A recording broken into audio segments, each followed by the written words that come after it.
पे क्या बुलडोजर चलेगा? ये जनता रोक देगी बुलडोजर को। वहाँ इलीगल बिल्डिंग बनती है, वहाँ बुलडोजर चलता है। क्या ये सरकार बुलडोजर चलाएगी कि नहीं चलाएगी? अखिलेश यादव, जो कि योगी के बुलडोजर की कल तक आलोचना करते थे, उन पर निशाना साधते थे, अब क्या वो खुद इस बुलडोजर एक्शन के फैन हो गए? क्या वो खुद मानने लगे हैं कि बाबा का बुलडोजर सुपरहिट है? ये सवाल चर्चा में, और चर्चा इसलिए है क्योंकि कल सरकार पर निशाना साधते साधते अखिलेश यादव ने यूपी के बुलडोजर एक्शन का जिक्र कर दिया। और जिक्र किया तो ऐसे कि उन्होंने ये तक मान लिया कि यूपी में बुलडोजर अवैध जगहों पर चलाया जा रहा है।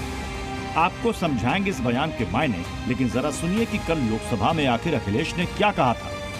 अध्यक्ष महोदय, जिम्मेदार कौन है? उनके खिलाफ कार्रवाई क्या हो रही है? नंबर एक। दूसरा, ये केवल एक विषय नहीं है इलीगल बिल्डिंग। हम तो यूपी से अध्यक्ष जी देख रहे हैं, जहां इलीगल बिल्डिंग बनती है वहां बुलडोजर चलता है। क्या ये सरकार बुलडोजर चलाएगी कि नहीं चलाएगी? दरअसल अखिलेश संसद में कल दिल्ली में कोचिंग सेंटर में हुए हादसे पर बोल रहे थे। उसी में उन्होंने इस मामले में सवाल पूछा और यूपी में बुलडोजर एक्शन का जिक्र उन्होंने कर डाला।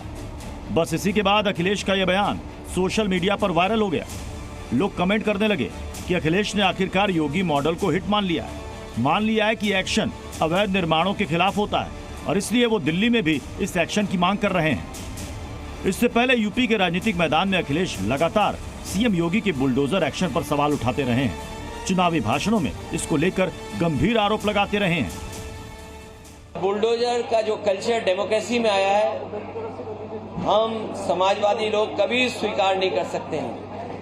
आखिरकार सरकार ये कर करके क्या मैसेज देना चाहती है? लेकिन अब लगता है कि उनके सुर बदल गए।